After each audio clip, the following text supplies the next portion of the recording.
good, LFL? It's Tippo here. So, just hopping on to do another AFC South podcast, Colts cast, whatever the hell we're calling it. I don't know yet, but just to give an update on the preseason ahead of us, almost over, getting ready to hop into the actual LFL season. And this is going to be a prediction slash expectations, key players, things like that I think were going to be a big thing for all the users here. Again, this podcast is going to be mainly to highlight the AFC South, the Colts, obviously me, Tempo, the Texans user, which is Buck, the Titans user, which is Mac, and then the Jags user, which is Leezus. It's not just going to be about the Colts. I'm going to try to highlight all the things they do. So if they have a big game that they're going up against somebody, they want things highlighted, and I think it's worth doing, I'm going to do it. It's not just going to be about me. But with that being said, I wanted to go over the team's rosters to kind of give an idea of why my predictions are the way they are once we get into those, and kind of show exactly what has my mindset going to where it is. I played a decent bit of scrims with each team, and one thing I will say is even on the user, if they're one of the better users or if they're one of the weaker users, if they have a good team, they're going to make their team play even better. And if they have a worse team, they're going to have to play like really well. You can't turn the ball over. You're going to have to be consistent with the run game, pass game, mix it up. But if you're a good user, obviously you're going to have workarounds of those. And I think all the users in this leagues are hard to predict exactly what they're going to do. I could see every single person winning more games or winning less games than what I'm saying, just based off of those things I was saying. But that being said, first I'm going to go over the teams. I went ahead and set up my capture card so I could do this. I was going to use the rosters in one of the scrim leagues that are a little bit more complete around what we're going to be, but EA servers are fucking me right now, so I can't. So it's just going to be a base roster to show off right now. Right now I'm looking at Matt Ryan. I'm going to go over the Colts offense as well and defense, but talk about it a little bit in the Madden sense and also the Colts in real life. I think this was a good move for the Colts in real life. Kind of gets rid of a wild card in Carson Wentz and gives us a little bit more of a stable quarterback at that position. I do think it's a very slight upgrade. I'm not going to sit here and say Wentz is way worse. I'm a big Wentz supporter, but I do think Matt Ryan offers us a little bit more of that veteran sense to where he's not just going to try to force everything and he's going to let the game come to him. And I think we have the team for that. But again, I think he's an improvement. And in Madden terms, I'm going to run with him as long as I can. If re-rates work the way I want him to, and he plays well, then he's going to be the quarterback for definitely his contract, maybe longer. It just depends on how much he regresses. Moving into probably my favorite player on the team, Jonathan Taylor. He's going to be a big focal point of the offense, obviously. I'm going to try to stay consistent with the other backups to where he's going to get a lot of breaks because I do not want to get him hurt because he's going to be a big reason I think I'm going in the predictions. He's going to be a big reason I'm going to have my predictions that I'll show earlier. Very good running back, obviously very good in real life as well. Don't have to really talk much about him. This guy right here is going to be a big point of my offense. I think he gives me a lot of flexibility. He's going to be somebody that I'm going to take a lot of load off of Taylor, coming out of the backfield, catching the ball, and also being in those shotgun formations a little bit more than Taylor, hopefully. I think he's very good in real life, very underrated. Could be a James White type of guy if he keeps working on his route running and things like that. Philip Lindsay is just going to be another body. None of these guys are going to get a lot of play time, but they're going to be used to help split those carries, so I'm not diving all of that load onto these two. But very good core of running backs. I think one of the best groups in the league. 1-2 punch, very good. Fullback, Colts don't keep a fullback, so we're going to move on to receivers. This receiving core I think is a little bit underrated. I think Pittman's very good in real life. He's improving each year. I think this year he's just going to look even better with a quarterback that's going to throw him the ball in a little bit better spots and not force him to have to make a play every time. I do think Matt Ryan's a little bit better at hitting people on their breaks, and then Wentz was more of a big shot guy, extend the play and find people down the field, which is good in its own sense. I just think Matt Ryan fits a Pittman style where he's going to throw him back shoulder fades to him. He's going to hit him on timely routes to where it's going to help his weaker route running because he's not the best route runner. The rest of the group, I don't think there's any much to say about them. The only guy I'm going to highlight is Alex Pierce. I do think he was a good pickup for us. would have liked to get Pickens, obviously. The Colts thought differently and traded away from him. But, anyways, I do think Alex Pierce is a decent receiver and will be somebody that I can grind on in the league and will be somebody that's going to prove himself in real life. I think he's going to earn that number 3 or number 2 spot very quick in real life. Moving on to tight ends, fan favorite Mo Alley Cox. Everybody loves Mo. Don't think he's really that great, but he is a fan favorite. I'm going to roll with him as long as I can unless I get an upgrade. I do think he's good. I just don't think he's great. Jelani Woods is probably going to be a little bit more of a receiving tight end for me. So in those receiving sets, I'm probably going to try to have him in there. But Mo's going to get most of the snaps at this position at the starter. But I will be using all 3 of these tight ends. They're just not going to be used all the time. Offensive line, Colts have a very good offensive line. It's very self-centered around, obviously, Quentin Nelson. I think it has gotten weaker. I think this guy right here will probably win the job at left tackle over the rookie and Dennis Kelly. I think he's very solid. Obviously, in Madden, he's okay. But in Madden, I'd probably be looking to upgrade this position with how good pass rush is, just because I don't see myself deving this guy or the rookie that quick. He could turn out to be a stud too, Bernard, but who knows? Obviously, Hugh Nelson, probably the best guard in the league in my opinion. Again, being a little biased there, but I do think he's a stud. He's so good in Madden. I've been running a lot of halfback bases, strong tosses, just to see how well he pulls, and he just gets the spots. Even with that 64 speed, I don't know what it is. He finds the spots, and he gets up into the goal or up into the hole to get those second level guys. So it's going to be fun to use him. Ryan Kelly, not much to say. He's very good. He's just solid. He's a good center. Excited to have him. Danny Penner is probably my least favorite player on the Colts team. He's just dog shit. But he's going to get replaced. He's just a bridge player till we find a better guy. Braden Smith obviously is very good. One of the better tackles at right tackle in the league. Going to try to keep him at right tackle. I was thinking about moving him to left, but he was kind of struggling, so he's probably going to stay here, and I'm going to look at other guys. But very solid, don't have to say much. And then his backup's most likely going to stay a backup, but we'll see. Moving on to the defense, I do think the Colts are going to play Kwity Paye and Yannick on both sides, so these guys are all going to just be filler players.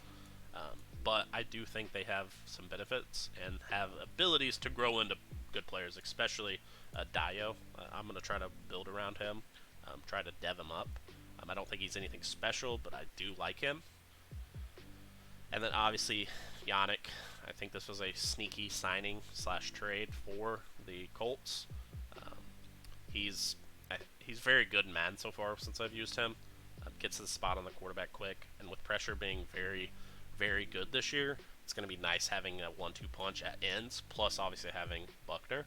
So I'm going to be excited to have him. Hopefully he performs and stays healthy in real life, and obviously in Madden as well for us in LFL.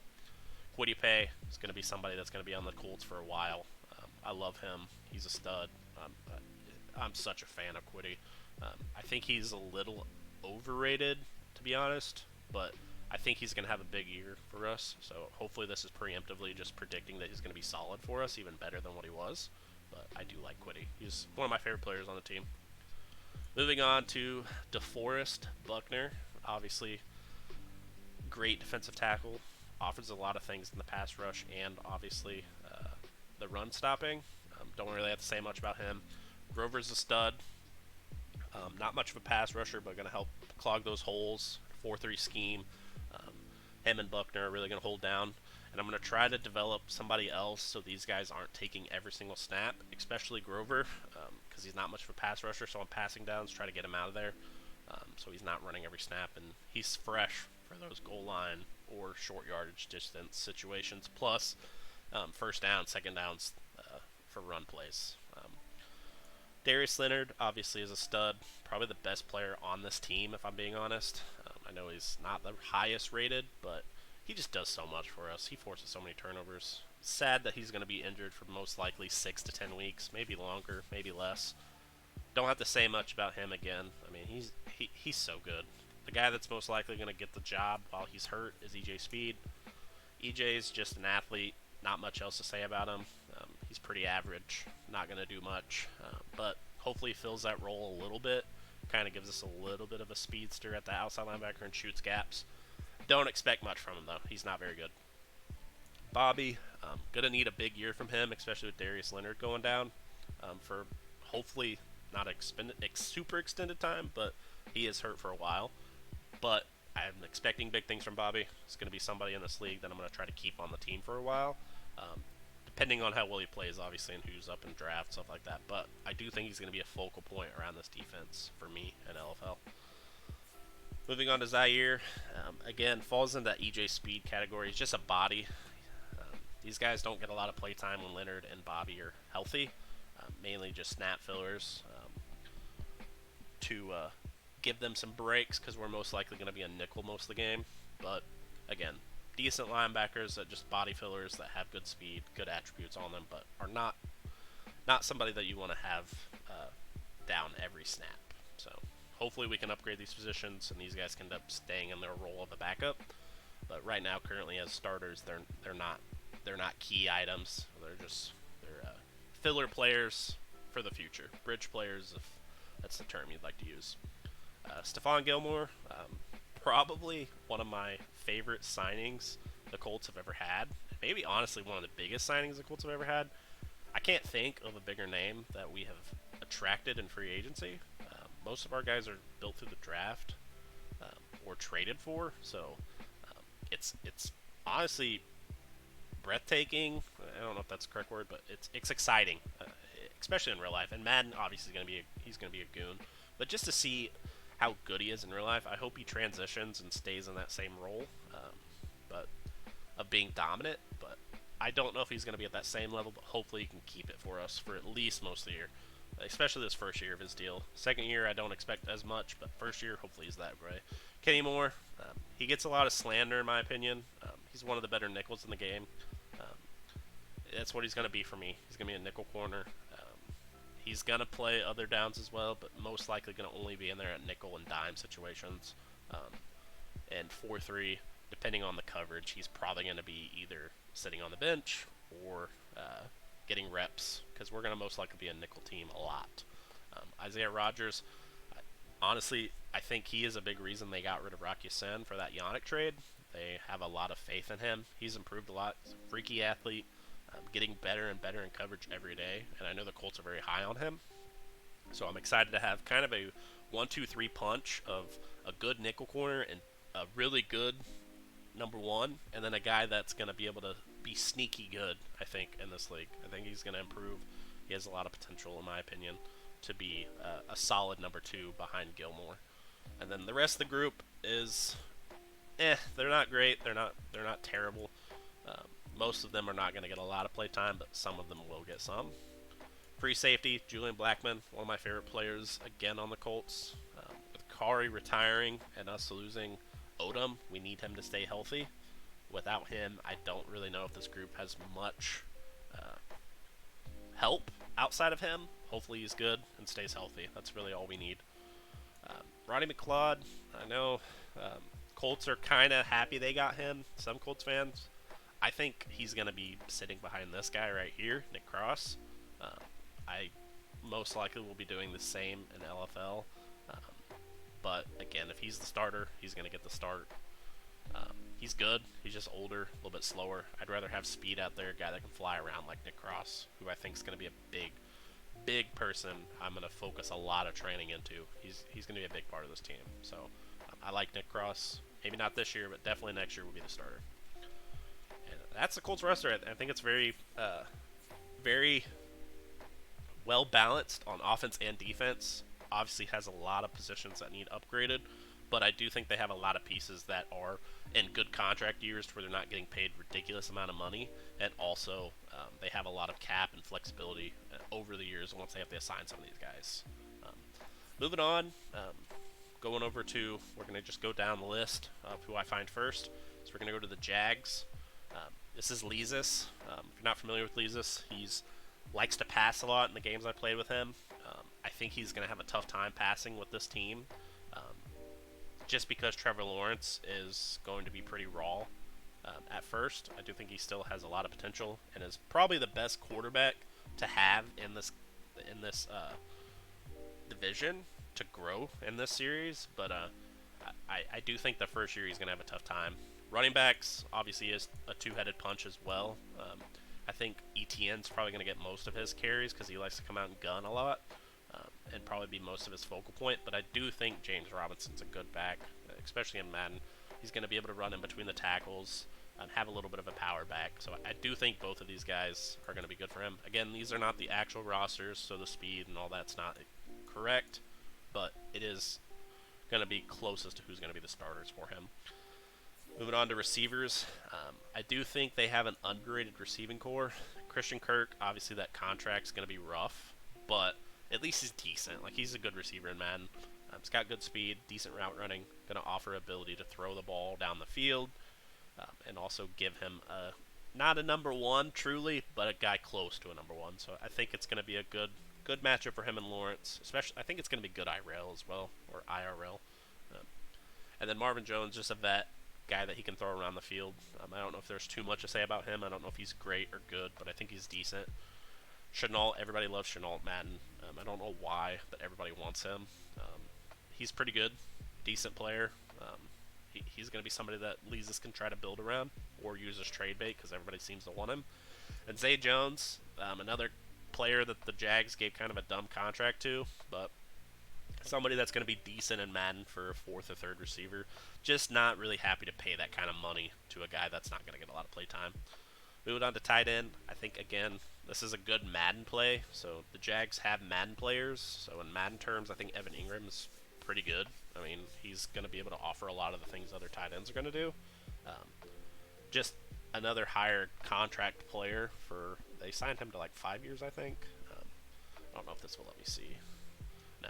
So, can't see his contract, but I believe it's 5 years, and they have Arnold as well. So he has the ability to run a 2, maybe 3 tight end set.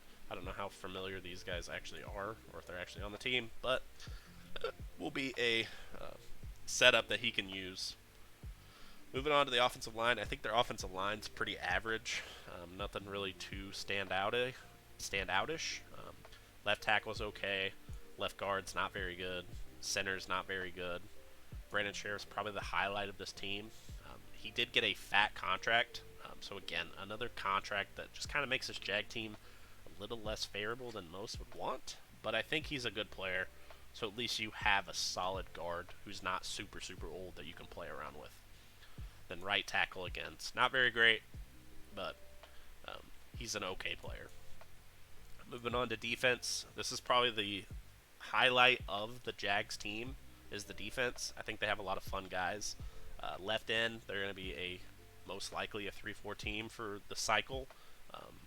These guys right now are just filler players. None of them are really the stars, but they're going to be decent against the run for the most part. And their DT, I think this guy killed me last cycle when Brule had him. Fucking hated this guy. If he can play as well as he did last cycle in Madden, then he's very good at stopping the run. And then obviously you get the number 1 pick, Trayvon Walker. Probably the most fun outside linebacker that was picked, I would say. He's got a lot of flexibility. He can move in the end. He's going to be god-awful in coverage. So it does give him the ability to potentially move Josh Allen and him, Trayvon Walker, to ends and run a 4-3.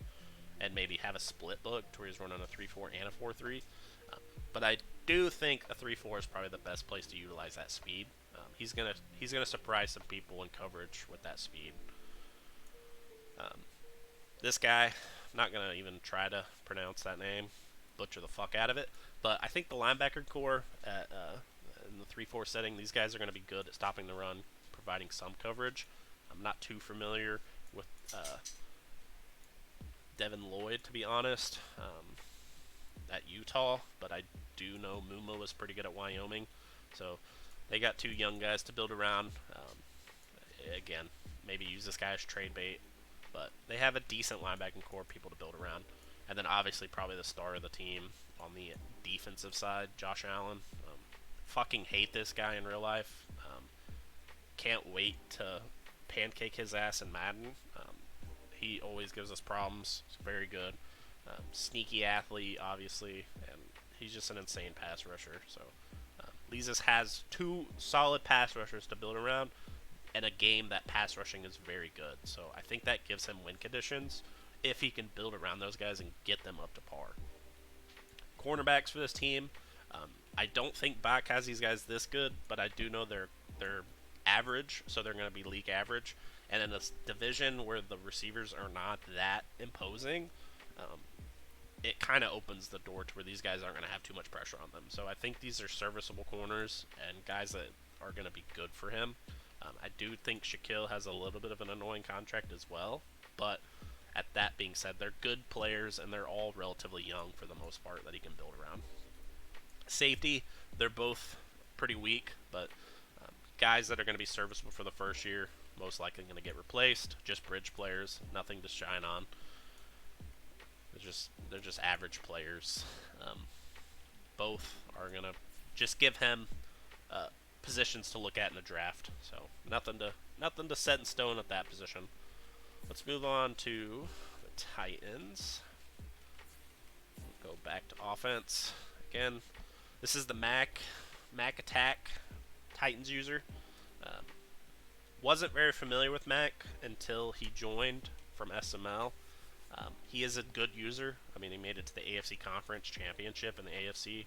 I think he beat Wiggy, somebody else. So he's not a bum. He's not a bad user. I do think this Titans team took a big hit. They are not very good. Tannehill, he would be dumb not to start Tannehill, but he probably will be out the door once that contract's up, or even mid-season if Tannehill's not playing well. And I think he's going to do everything he can to try to get Malik Willis in the starter spot, which I really don't blame him. Malik is kind of OP, but I do think it makes sense if we're not getting any benefit to sit this guy. But I do think Tannehill's the starter, at least for the first year for me, and then depending on what his contract is, maybe looking to get rid of him, trade bait, whatever. Halfback, obviously, they have King Henry. Outside of that, they really do not have anybody else. That's one thing that I think is going to be a big reason for my predictions on why he's going to be where I have him, is because he does not have somebody to throw the ball out of the backfield. And if we're not going to be really able to get good waiver claims, he's not going to have that option. I don't know if Hassan or this Dontrell Hilliard are going to be great out of the backfield. They might be decent, but that's going to be one thing that is going to be tough in a league that you have to check down because pass coverage is most likely going to stay pretty good. So that's going to be a big thing that I'm going to point out during the season, is to see how well people are checking down using their running backs, because I don't think you're just going to be able to throw the ball over the middle all the time and have success. And especially with a receiving core that is not that great. Outside of Robert Woods, this receiving core is pretty weak. Treylon Burks is not as good in Madden as I thought he'd be, but he does have potential. And obviously, Robert Woods is pretty good. So outside of Woods, they do not have much. Austin Hooper's probably would be my favorite target on this team. I do think he's underrated. He's just a solid player. I don't think he's anything special, but it's going to give him a reliable tight end for the first season, maybe second season, depending on how long he keeps him. Offensive line, this is probably the strong point of the Titans. Very consistent. Taylor Lewan's a solid vet at left tackle. Their left guard's pretty weak, but they have Ben Jones, very solid center. He's been a solid center for his whole career. I fucking hate Ben Jones. Nate Davis, another guy that's pretty solid. Nothing special though. He's going to be good for Mac. And then right tackle's pretty weak, but again, with how solid the offensive line is, I don't think they're going to have to worry too much about one position being kind of weak or the left guard being kind of weak. The defensive line is okay for the Titans.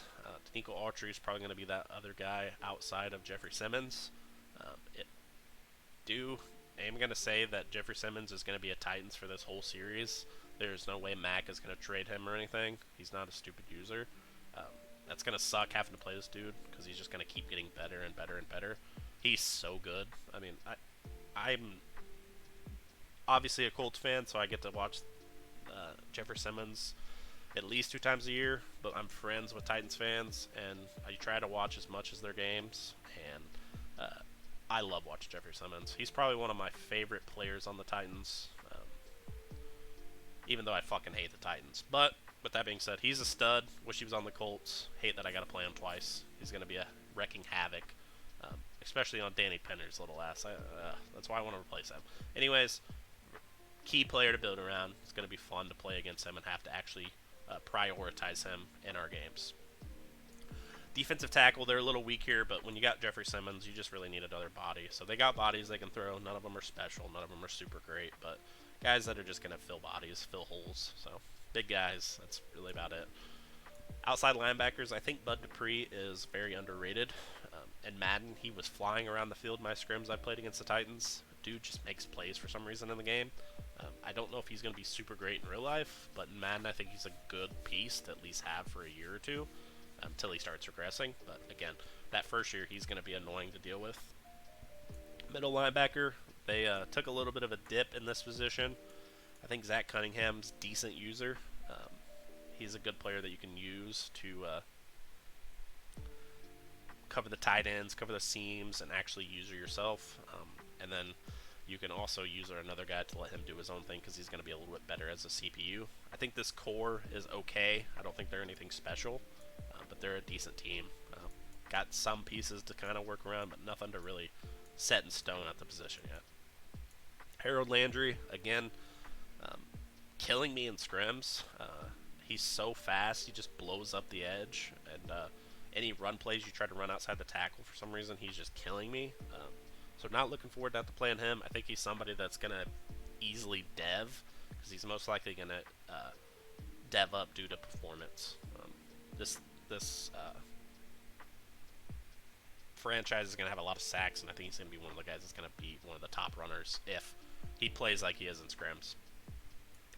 Cornerbacks, this team has weak cornerbacks. Again, kind of in the same situation as the Jags, to where this receiving core in this division isn't great, so they don't really have to worry about too much inside the division, but outside of the division, definitely going to have to play it to their strengths and try to scheme them into spots where they're going to serve success, because none of these guys are great corners. They're all decent. None of them are great.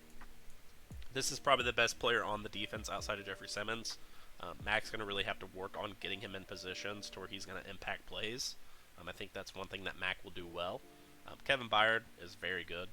He has insane hands. He's one of the few guys that I think fits how Madden plays right now. If you throw it towards him, it just seems like he always comes up with it, which that might be wrong, but it just seems every time we throw the ball towards his way in the Colts and he gets his hands on it, it's a pick. But again, he's a stud. Very, very looking forward to having to actually game plan towards him and try to avoid him on the field. And then Amani Hooker, just a good, strong safety, kind of flies around the field. He's not an insane all-pro player, but he's a very good player. But that is the Titans. I think we only have the Texans left.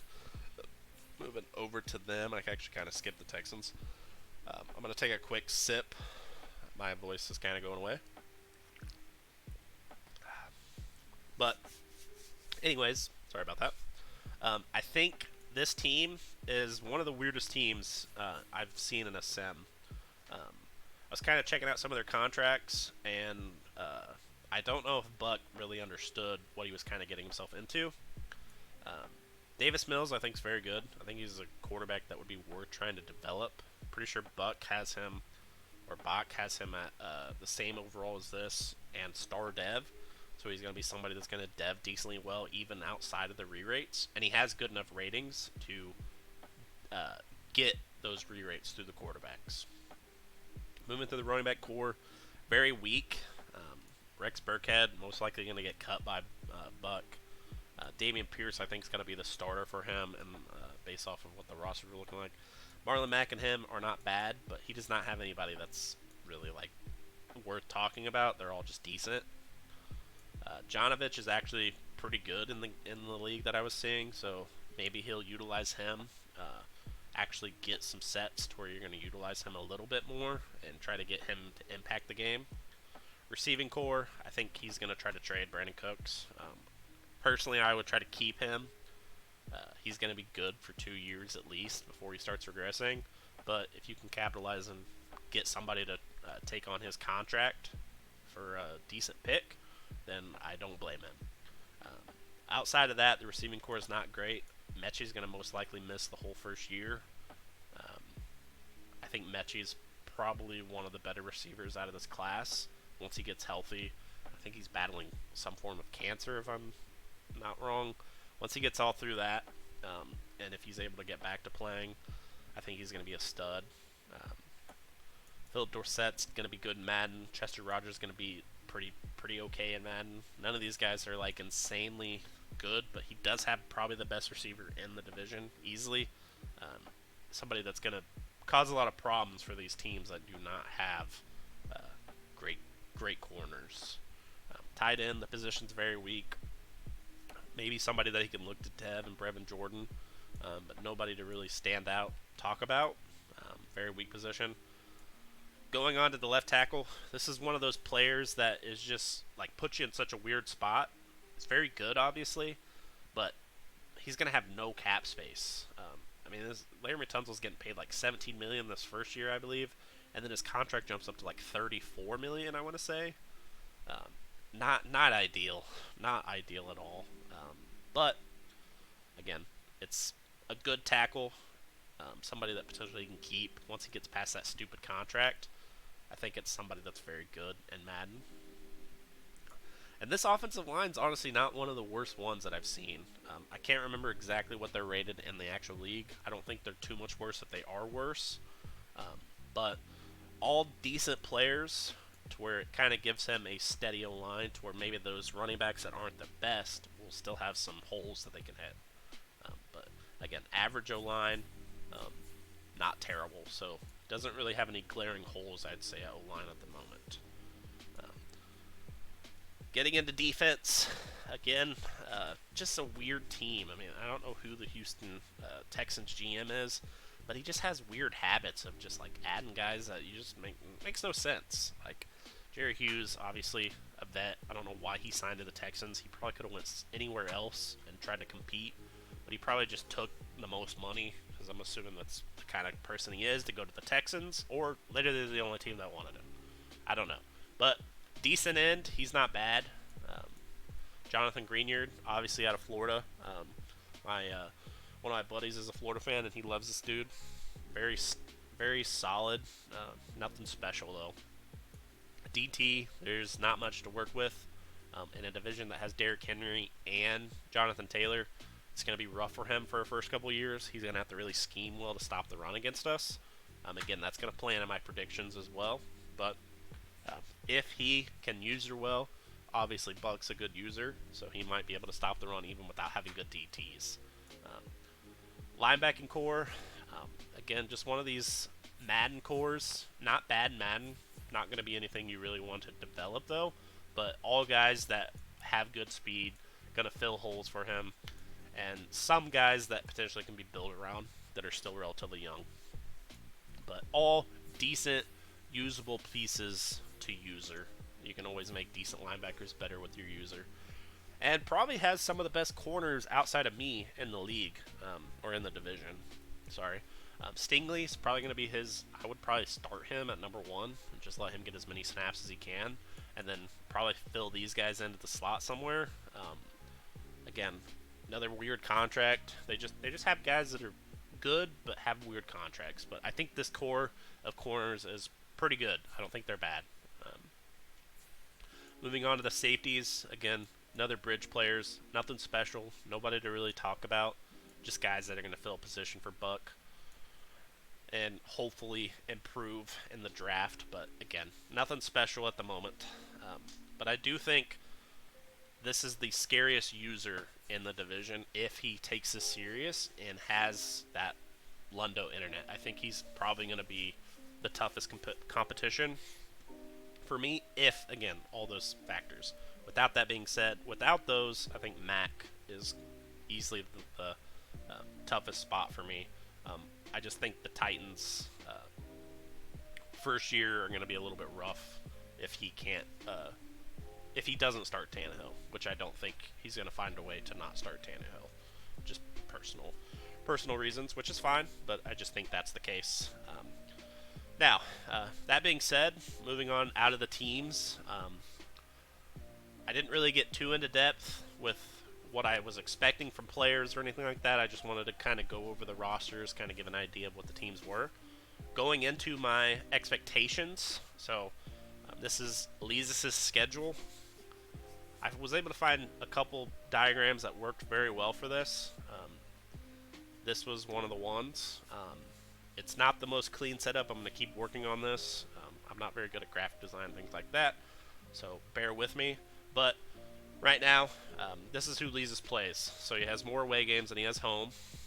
We drew the NFC East, so we got to play Cody, Crazy, Bach, and CP. And we also drew whatever I can't remember the conference. The Chiefs, Chargers, Raiders, and Broncos. So in my opinion, we drew two of the toughest conferences that the AFC and the NFC have to offer, especially with the teams associated with those, because those teams are pretty good in each of those conferences, excluding the Giants. They're probably the weakest roster in the whole game. Maybe not, but they're one of them. Anyways, just to go through, this is what I had Elias' record as, 5-12. Again, don't roast me for my bad graphic design, editing skills, things like that. But I have him going 5-12. I could easily see him winning more games or winning less. I think it's a pretty fair assessment with who he's playing, and I'm giving him some games that I think can go either way. I've played him a couple times now, and if he can get the pass game going, he's going to be tough to beat for anybody.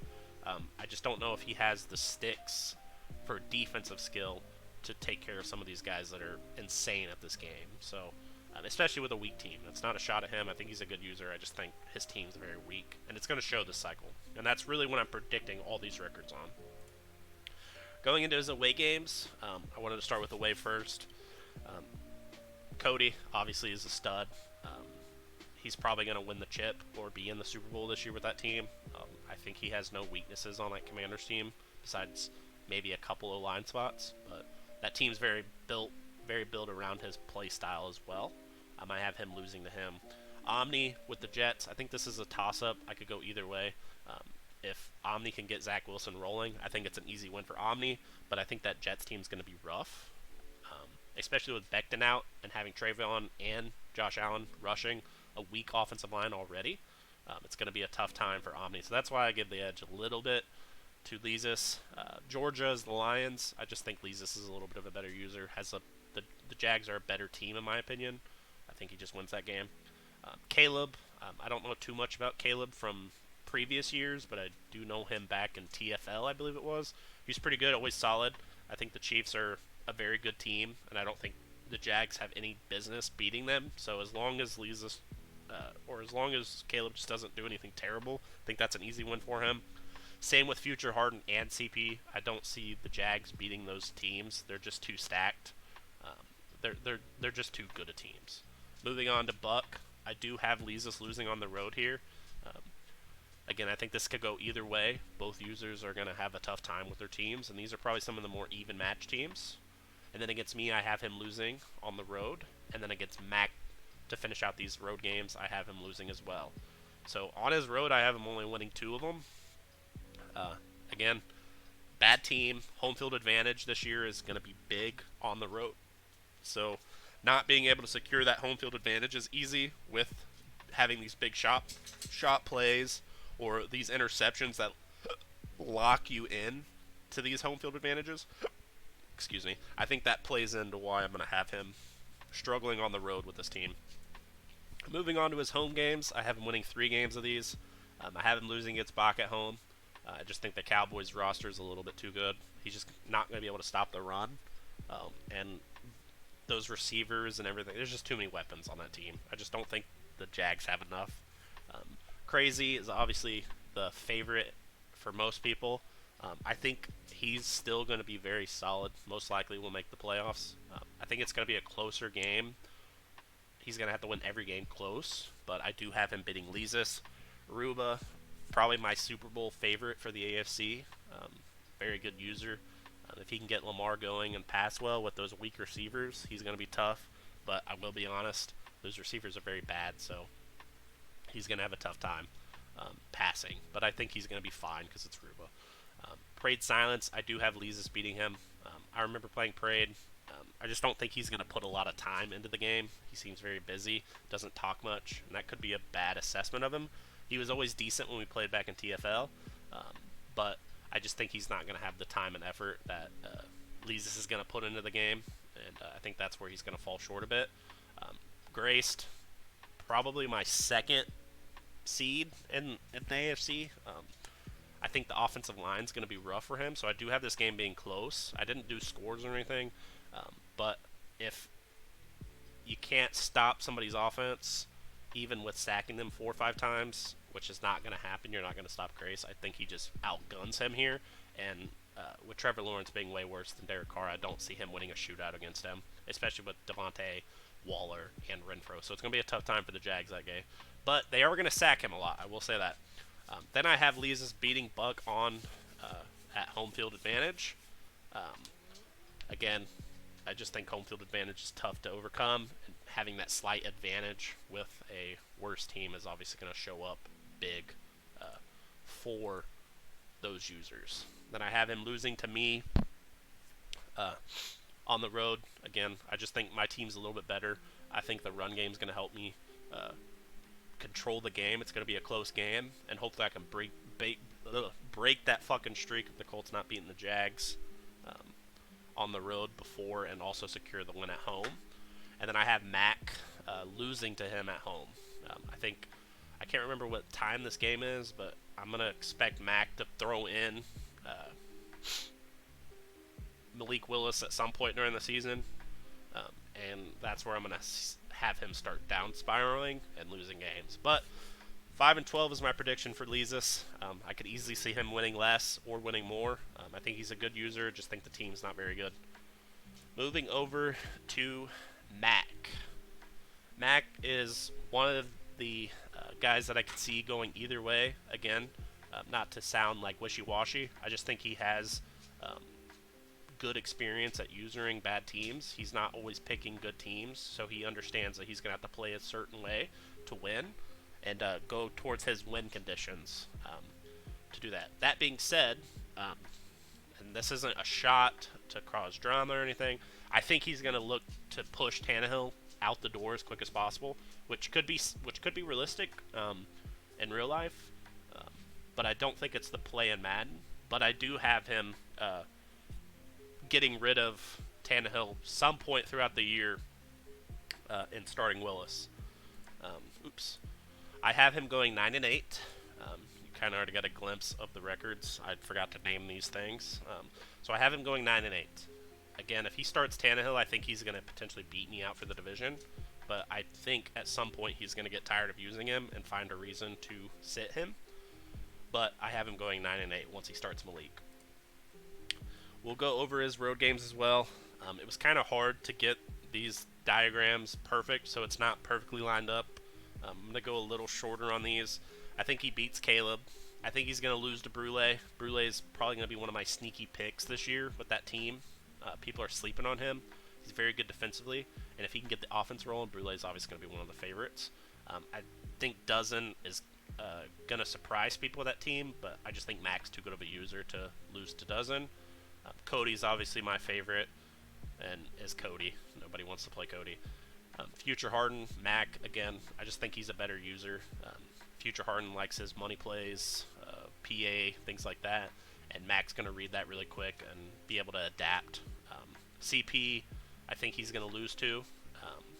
That team's really good, and I think CP's just a little bit better. I think it's going to be a good game.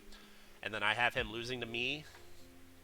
Again, I going a little tough and putting a little bit of expectations on myself to create that rivalry that we have. But I do think I can take a game from him. And then I have Buck losing to him on the road. So I have him beating Buck at home. And then Leezus, I actually have Leezus pulling a little bit of what I would call a division upset. Leezus likes to shit talk, and I think he's going to get in his head one of these games, either the home game or the away game, either way. And I think he's going to be able to steal a game because he's going to create some tension and get Mac a little flustered, typing a little too much, and make some mistakes. Excuse me. Going on to Mac's home games, I have him losing to Back, losing to Crazy because of obviously the forced loss. Actually, Brule is going to have the forced loss too, so I take back what I said about Brule. But losing to back, then getting the force loss from Crazy. He's going to lose to Grace. I think Grace is going to kill it with that team. Parade Silence, again, I just think Mac's a little bit more committed user. I think he's going to beat him. Obi, they play a decent bit SML, I believe. I think Obi's good, and that team's better, but I think Mac's going to steal a game from him. And then I have Mac beating me at home, so he's gonna break up the home field advantage, give me a loss,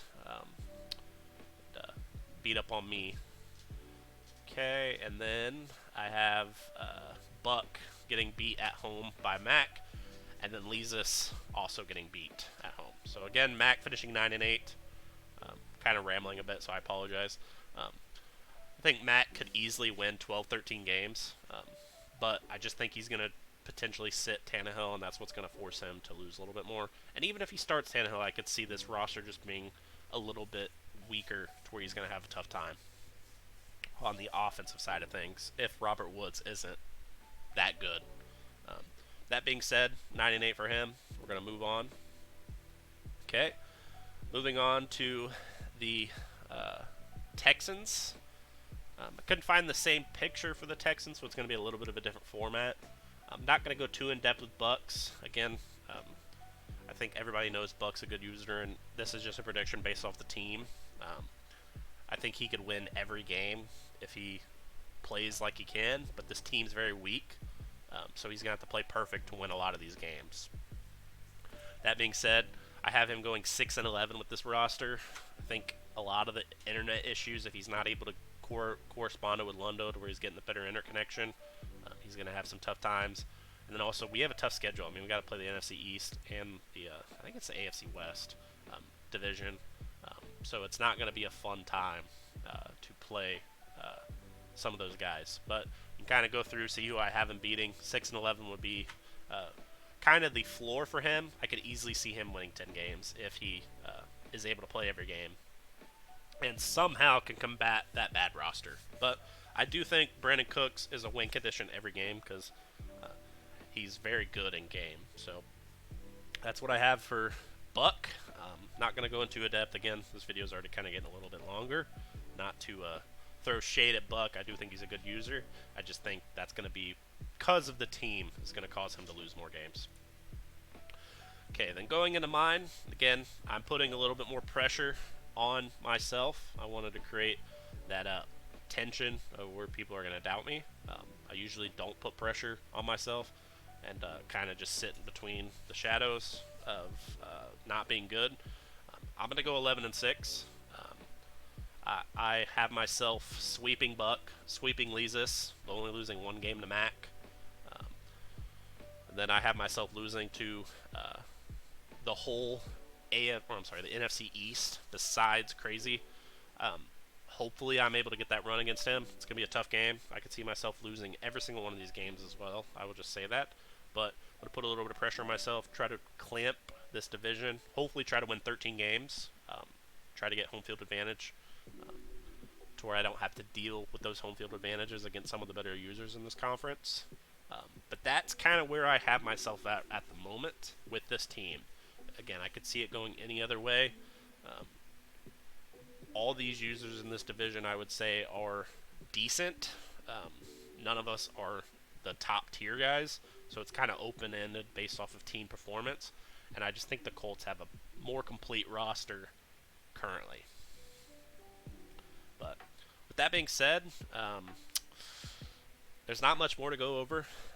This is a little bit of a longer video than the first one. I'm going to try not to make them all this long. I just kind of wanted to go through. Biggest takeaways, again, are going to be if I'm able to get that run game going and if Matt Ryan stays healthy. If Matt Ryan does not stay healthy, it's going to be a big loss for me. Nick Foles is not good in game, which, again, is fair. He has not been very good the last couple of seasons. I could easily see Mac winning this division, carrying it through Henry. And if he keeps Tannehill as the starter the whole season, I think that's his best win condition, because Tannehill is actually not bad in game. He's just not the absolute best quarterback. I think awareness and all that will help him, make him more valuable. And then Leezus, again, is one of my sneaky guys in this division. If he can get that defense rolling and he doesn't turn the ball over a lot, I think he can beat anybody.